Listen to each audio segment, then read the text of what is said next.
pa kita hinahanap eh. Maingay, natutulog baby ko.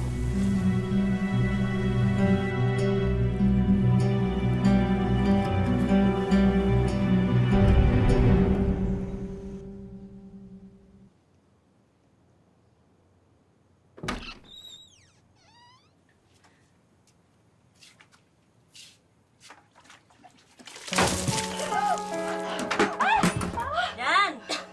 Yan ang bagay sa inyo. Hindi niyo ba alam kung ano oras na? Kanina pa pumalaot ang tatay niyo? Ba't ba kailangan mo kalimbusan? Wala ka palang 2 araw dito ah! Ako na ang bagong asawa ng tatay niyo. At siya na mismo ang nagsabi na ako ang reyna dito kaya ako masusunod. Pero kahit naman po si tatay, hindi kami giligil sa ganitong paraan. Eh kaya nga kayo mga tamad, di masyado mabait ang tatay niyo. Pero ako, hindi ako mabait. Ha? Uy! Ano ba? Tama na! Ah, ano? Sasaktan mo ako? Sige, saktan mo ako! Tingnan natin kung anong gagawin sa'yo ng tatay mo kapag nalaman niyang binabastos niyo ako! Kuya, hayaan mo na lang siya. Pagbalik ni tatay, susumbong natin siya. Ano sabi mo? Susumbong mo ako? Pwede magsumbong kayo! Hindi niyo kayang ibigay yung binibigay sa akin ng tatay niyo. Ha? Ha? Nanay mo! Ano, Nay? Ano tatawagin nanay, ha? Hindi ako ang nanay mo. Ang nanay mo, baliw, ha?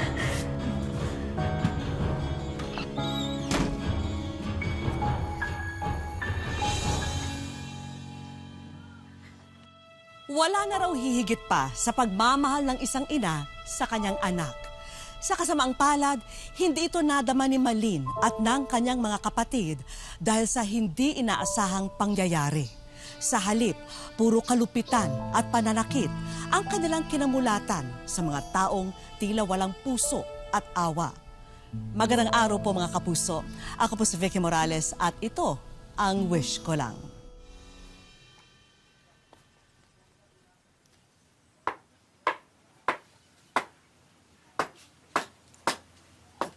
Malin, kumusta ka? Okay lang.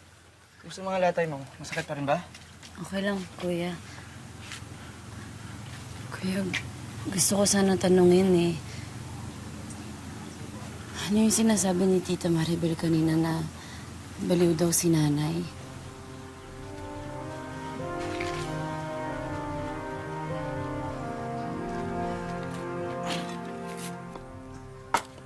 Kuya, kasi narinig ko na din yun dati. Sinasabi yun ng mga kapitbahay natin noon.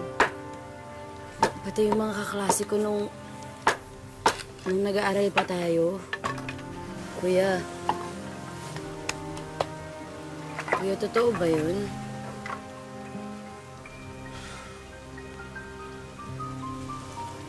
Alam mo, gusto ko na rin sabihin yan sa'yo dati pa eh. Pero ayaw ng pag-usapan ng ate. Tsaka, ayaw rin sabihin sa'yo ni tatay. Nagkaroon ng diferensya si nanay. Diferensya? Anong diferensya? Paano?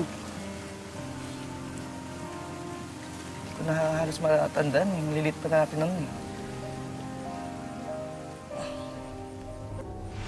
Ikaw ang panganay, dapat nakakatulong ka, hindi yung ako, ikaw pang kabigat, ha? Malinaw lang sa akin, biglang naging magagalitin si nanay. Si ate ang madalas niyang mapag-initan. Kaya siguro ayaw na itong pag-usapan ni ate. Dahil masakit sa kalooban niya. At habang tumatagal, nagiging mas violente si nanay.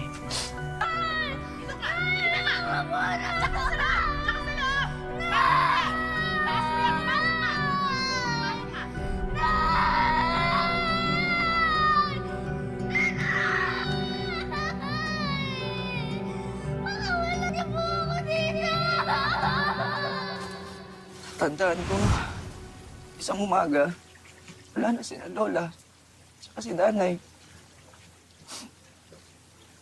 Tsaka sabi pa ni Papa, umalis lang daw sila para di tayo masaktan.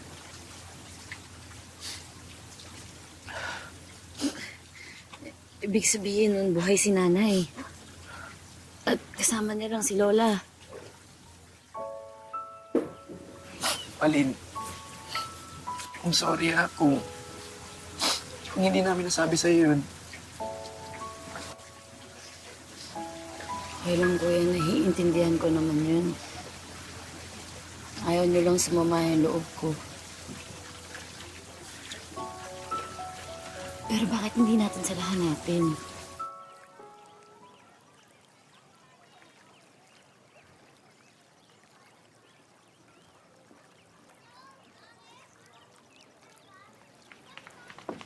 Tay! Tay! Tay! Oh, tay. Tay, si Tita Maribel po. Nung natutulog po kami, tinatapunan niyo po kami ng tubig. Sinasaktan niyo po kami, Tay. Ang dami ko pong lata eh. Bakit naman niya gagawin yan? Baka naman may ginawa kayong kasalanan. Tay, wala kaming ginagawa, tay. Oo nga po, Tay. Inaalila niya kami. Kami na nga ang gumagawa ng lahat. Tapos siya, nangapit bahay lang. Imposible naman parusahan kayo kung wala kayong ginawa. Pero tay, ganun nga yung nangyari. Tingnan mo nga si Malin, no? Eh baka naman nagasgas lang yan. Tay, totoo po yung sinasabi namin. Kauwi ko lang, yan kagad ang ano nyo. Tay naman eh. Yan. Yan ang nga ba yung sinasabi ko, magsusumbong sa'yo yung mga yan eh. Mahal. Ako na nga ito kumaako sa pagiging ina nila eh. Tapos kayo pa itong mga galit. Ha? Ako na nga gumagawa lahat sa gawaing bahay. Tapos mga tanghali na kayo sa magsigising, hindi ba karapatan ko na pagalitan din kayo? Ha? Paana, mahal? Paana? Hindi, mahal eh. Alam mo, kung ayaw sa akin ng mga anak mo, doon na lang ako kay nanay. Hindi naman pwedeng ganun. Pag-usapan natin to. Pero Tay, maniwala ka sa amin. Totoo po yung sinasabi ko. Doon na lang natin pag-usama sa bayan, ha? Mahal. O, yung mga gamit to, bitbitin nyo, ha? Isa mo.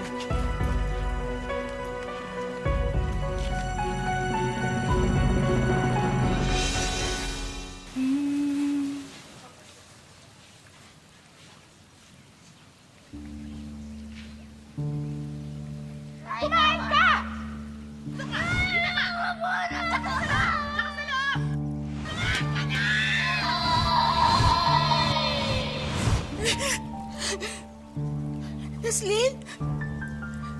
Leslyn? Anak, kain ka na. Nay? Nak, kilala mo na ako. Nay, may mga anak po ako, di ba? Bakit ko sila sinasaktan? Oo, anak.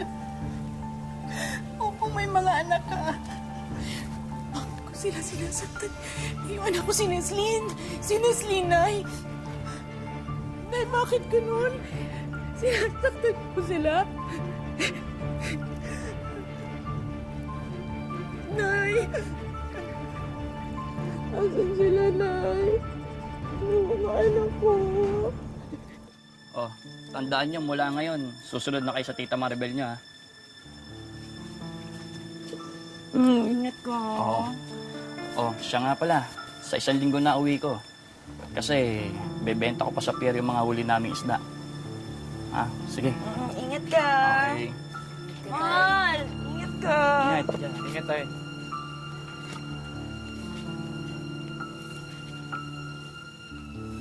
Sabi ko naman sa inyo eh, mas mahal ako ng tatay niyo kaysa sa inyo. Malin, hindi ka na. Wala tayong magpapala dito. Ano? Kung bastos ka talaga eh, ha? Ay! Di ba sabi ko sa'yo? Huwag mo akong tatalikuran kapag kinakausap kita, ha? Tita! Kuya! Kuya! Ate! Si Kuya! Ate! Anong nangyari? Malin! Anong nangyari? Anong nangyari? Tulong po! Tulong! Tulungan niyo po kami!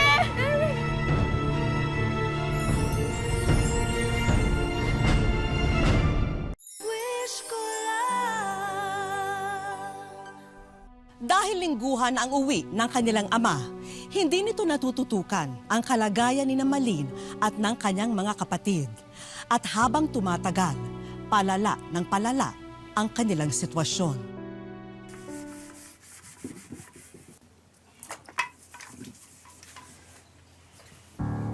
Hoy! Anong klaseng linis yan, ha? Kuskusin mo maigi, huwag kang mandiri sa ginagawa mo. Palibasa kasi, wala kang nanay, kaya ang baboy mo magtrabaho.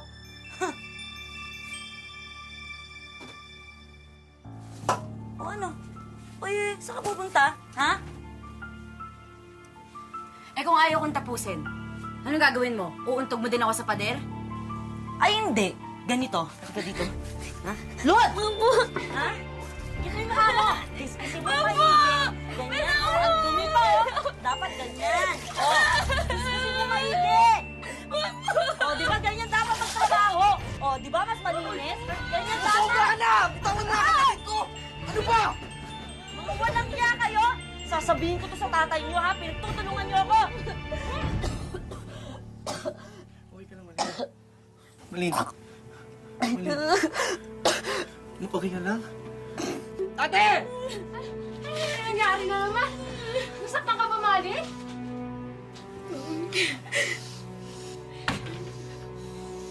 Ate, mas mabuti pang umalis tayo dito. Tingin ko nga rin eh. Wala rin naman tayong napapalang tulong mula kay tatay. Saan tayo pupunta, ate? Kina Lolo. Siguradong hindi tayo pababayaan ni Lolo.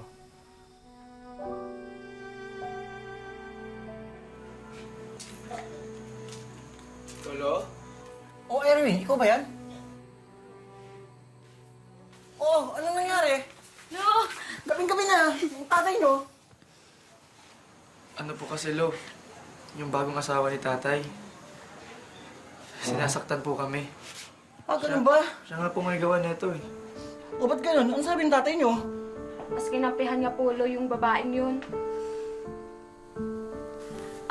Maupo muna kayo.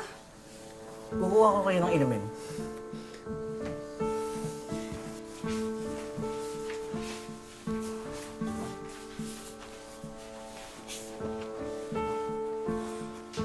Sana ako pila tayo dito. Wala na magiging problema. Mga kuya. Sandali lang. Huwag mong sabihin na dito ang patitirahin yung mga yan. Natural, apo natin sila. Apo mo yan sa unang asawa, hindi sa akin. Isang naman, gusto mo pagtapuin natin sila, ha? Basta, bahala ka. Hindi ko gustong patirahin yung mga yan dito. Isang naman. Hindi! Ayoko! Ako bahala. Ayoko!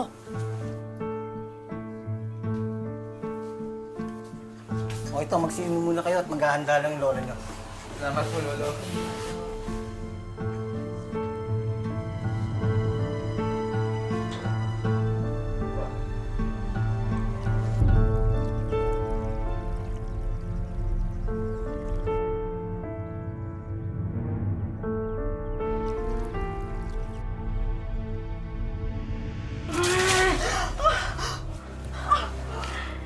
Si Malin?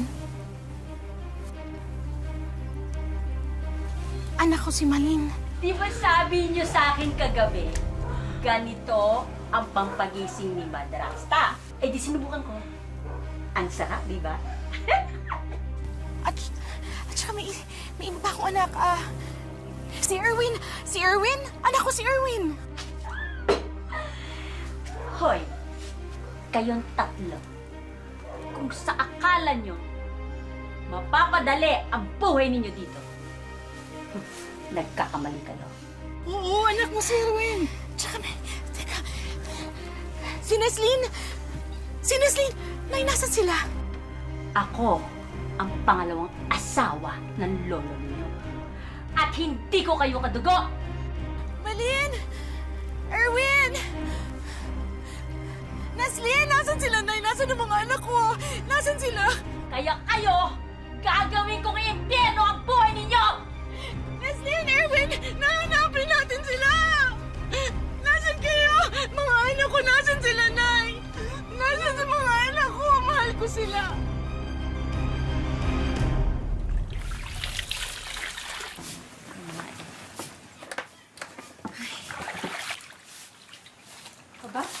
sipag pala itong mga batang to, Tita Isang. May bantay lang yan. Eh, kulang na lang pukpukin yung mga yan, no? Asan yung lalaki? Nasaan yung kapatid na lalaki? Si Erwin. Pinasama ko na sa tito mo sa pangingisda. Eh, alam mo na, laki-laki na nung lalaki, no? Kailangan nang kumita ng pera, no? Hoy, kayong dalawa, magmano kayo sa tita Angela ninyo, no? Pamangkin yan ng lolo nyo.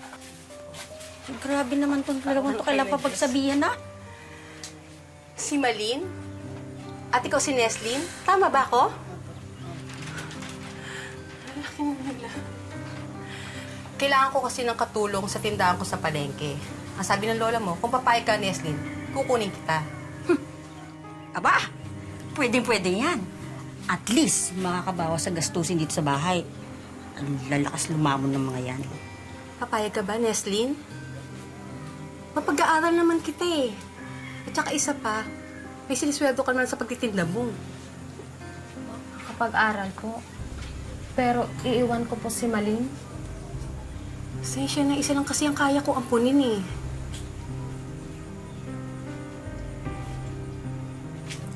Hoy, dalian ninyo dyan, ano? Halika na, mag-juice tayo sa loob. Ate, huwag mo ko iiwan. Malin, ayaw din kitang iwan. Pero kung hindi tayo aalis dito, habang buhay tayo nga apihin ni Lola. Kung may trabaho ako, makapag-ipon ako, kukunin kita dito. Makakapag-aral din ako. Ate, huwag mo ko iwan mag-isa kay Lola. Sige na, Maging. Sige na. Pumalag ka na. Mababalikan naman kita. Sensya na ha. Si Neslin lang talaga ang kaya ko ampunin eh. Kung kaya ko lang kayong dalawa gagawin ko. Aba, hindi naman ako papayag, ano? At sino naman ang utusan ko? Hoy, kayong dalawa, tama rin kadramahan ninyo, ha? Ikaw, pumunta ka na sa kwarto, ayusin mo na yung mga damit mo at babiyahin na kayo ngayon. Sige na! Huwag ka nang patumpik-tumpik pa! Pasok na doon! At ikaw, ha? Anong ginagawa mo dyan? Tapusin mo yung nilalabhan mo at marami ka pang gagawin sa loob. Bilis! Huwag kukupad-kupad! Hoy, ano ba? Bilisan mo nga, ano? Ang dami pa yung gagawin doon sa loob.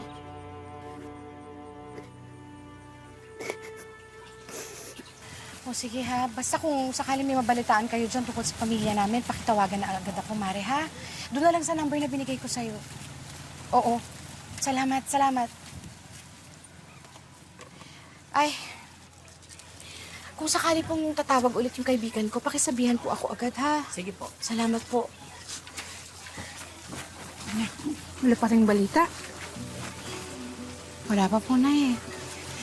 Inatawagan ko na nga lahat ng kakilala ko sa Pangasinan na may number ako pero walang nakakaalam kung nasan sila eh. Hindi ko na nga alam kung buhay pa sila o... Huwag kang susuko, anak, ha?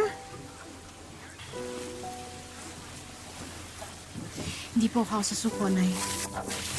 Gagawin ko ang lahat para mahanap yung mga anak ko kahit anong mangyari.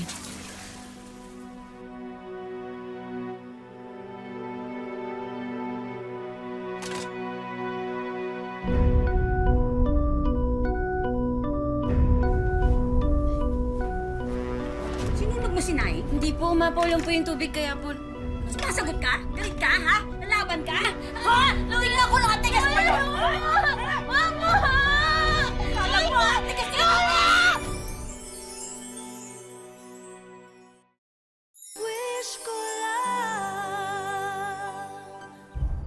Tumakas sa kanilang sariling tahanan sina Malin para makitira sa kanilang lolo.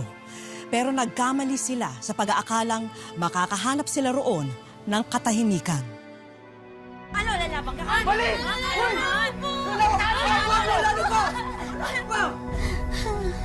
Ginagawa-usapan natin. Ano ba? Ewan! Eh! Halika lang. Kuya, ayoko na dito. Natatakot na ako dito.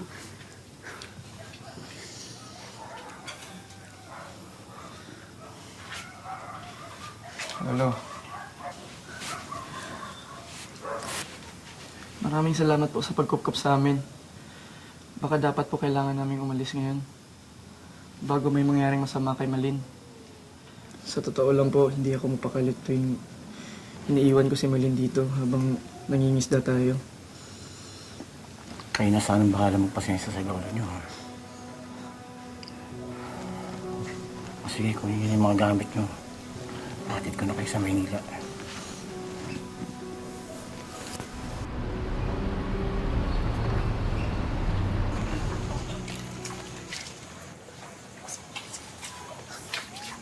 Kuya, Oh, sigurado ka bang pwede tayo dito? Kasi nung una, akala ko si Tita Maribel na yung magiging nanay natin. Tapos hindi pala. Tapos ganun din yung nangyari kay Lola. Eh, hindi kaya malasin din tayo dito. Malin. Tumawag na si Lolo bago tayo pumunta dito. Nakausap niya si Tita Angela. Tsaka huwag kang mag-alala. Kahit anong mangyari, hindi tayo mag-iiwanan. Okay? Yeah. O sige, kumatok na kayo. Tao po. Tao po. Ate? Ate! Ate! Erwin! Malin! Anong ginagawa niyo dito? Nakausap na daw ni Lolo si Tita Angela. Dito na daw muna kami hanggat makahanap ng trabaho si Kuya. Magkakasama na ulit tayo. Halika, pasok kayo.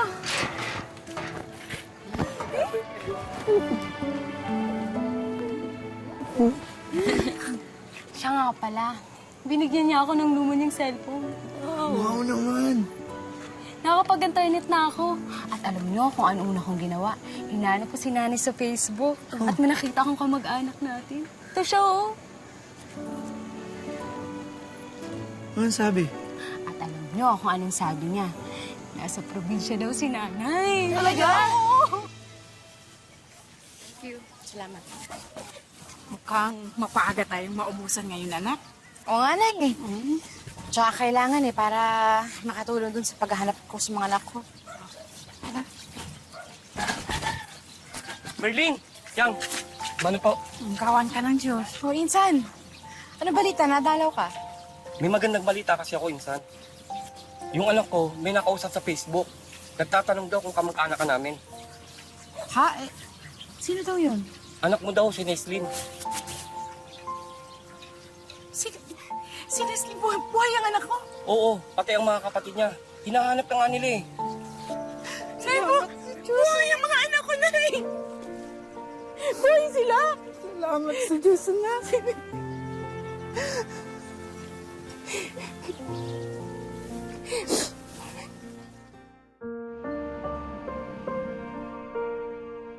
Labing-walong taon na ang nakalipas.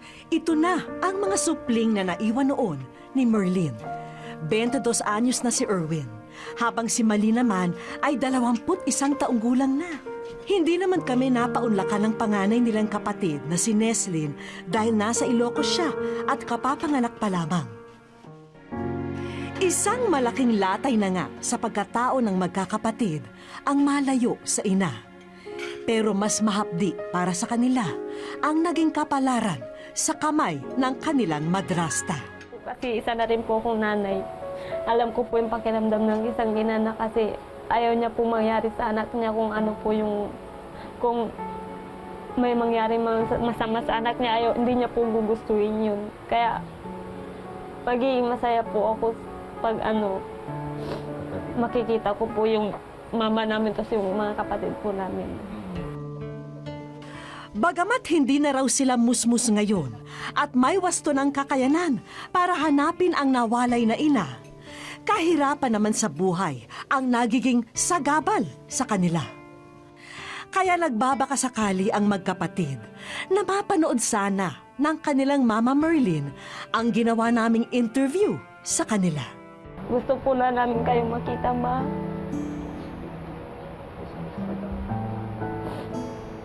Miss na miss po na po namin kayo. Ma, kung saan ka man ngayon, mag-iingat ka po dyan palagi. Tsaka po, andito lang po kami ng kapatid mo na sobrang gustong makita po kayo tsaka yung mga kapatid ko po dyan na dalawa. Sa pagkakataong ito, walang kaalam-alam ang magkapatid na oras na lamang ang kanilang bibilangin at muli na nilang makakapiling ang kanilang Mama Merlin. Sadyang God works in mysterious ways dahil ang pinakaasam na wish ng magkapatid, sinisigurado naming malapit na nilang makamit.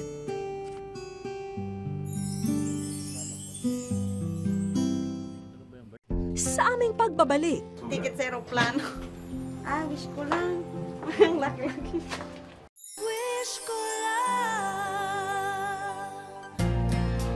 kinabukasan, muli kaming bumisita sa Lower Bikutan kung saan pansamantalang nakikituloy ang magkapatid na sina Malin at Erwin.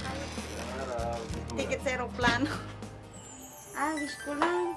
Ihagda na nyo, Malin at Erwin, ang inyong bagahe dahil mapupuntahan na nyo ang inyong Mama Merlin.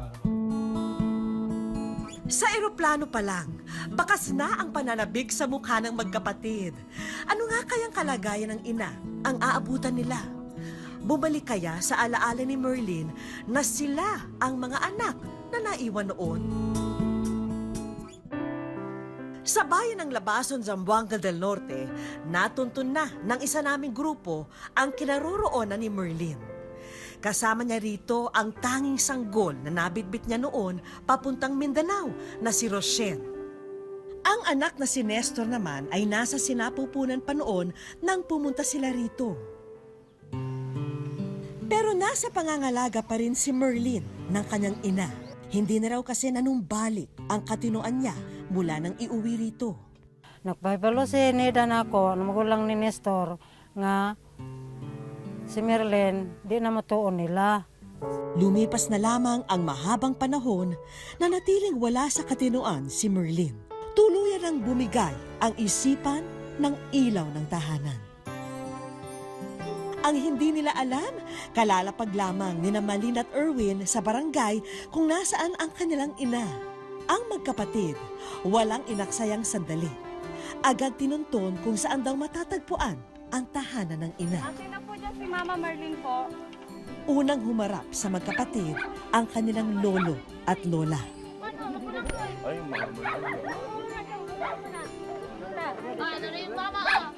Hanggang sa matanaw ni Malin ang isang babaeng tahimik na nakitingin sa kanya.